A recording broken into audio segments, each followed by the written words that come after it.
Leading the team. Why is it always a thankless task, no matter how great or small the matter? Exhausted beyond words. It's hard not to be labeled as a control freak. Why? Because many managers have the biggest problem. It's hard to distinguish between three concepts: standard, style, habit. Good management is about sticking to standards. Teaching style. Mind your habits. A video explains this for you. 1. Standards are non-negotiable rules. The key points are non-negotiable. It falls into two categories. One category is the red line. Commissions cannot be given during procurement. R&D must not be faked. Content must not be plagiarized. Touch it and punish it severely, and even resign. The other group hasn't crossed the red line, but it's still the standard. Brand promotion must use the latest templates. Code must pass review before going live. Even if you don't do it, you still need to be seriously reminded. Why standards matter? Because you can't take the company's fate. All is focused on individual performance. Outstanding employees leave once they leave. Experience is taken away. This is called personal ability. It's not called company capability. The standard is to highlight personal excellence, becoming an asset to the organization, no matter who takes over. Every brand has an unwavering template. All code has non-bypassable approvals. The sum of these standards, that is the company's competitive edge. Then why can't he write it? Because once you write it down,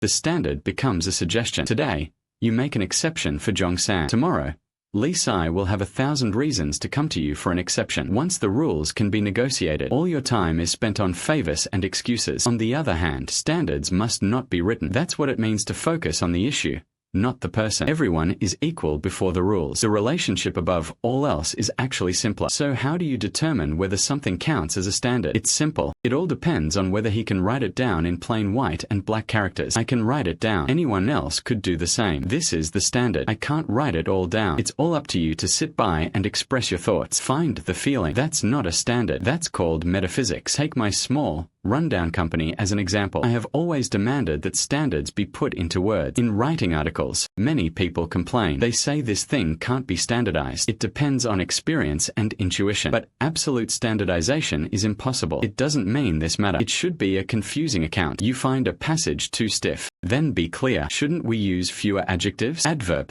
multi-verb, noun. As long as you truly want to, you can write it. If standards exist only in the leader's mind, most likely, even he himself hasn't figured it out. 2.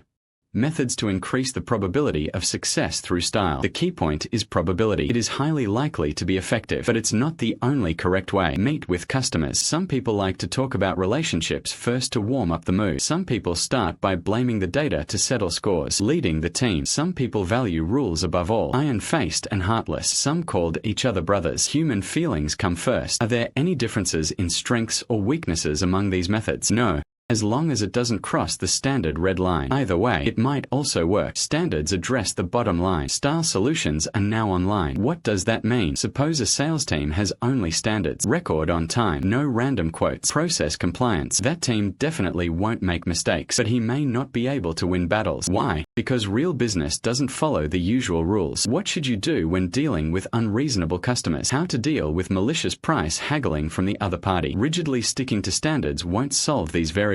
At times like this, you have to rely on your ever-changing personal style to get the edge. So why can't styles be unified and unified? Because once style becomes the standard, the organization immediately became rigid. Every customer is unique. The playstyle must be ever-changing. Jong-san wins over clients with humor. He won the balls with his professional skills. Allow for different styles to coexist. This means keeping different camping styles for the team. He insisted that everyone fight in the same posture. That's not management. This is called self-funded martial arts. Ren Jingfei said, the direction is generally correct. The organization is full of energy. That's basically the idea. The key to style is that different paths lead to the same destination. A reminder here, many managers, when teaching management techniques, it's easy to make a mistake. It's about bringing your own style. It has become everyone's standard. For example, reporting work reports. Tell your subordinates, I suggest you start with the conclusion. This is highly efficient. You try it. This is called teaching style. But if you set the rules, everyone reports. We must start with the conclusion. This crosses the line. 3. Habit. Personal preferences formed over time. Key points. Personal preference. Some people leave their desks completely unstained. Some piled up materials like mountains. Some people are used to taking notes on a computer. Some people like to use paper and pen. Is there a right or wrong in these situations? No.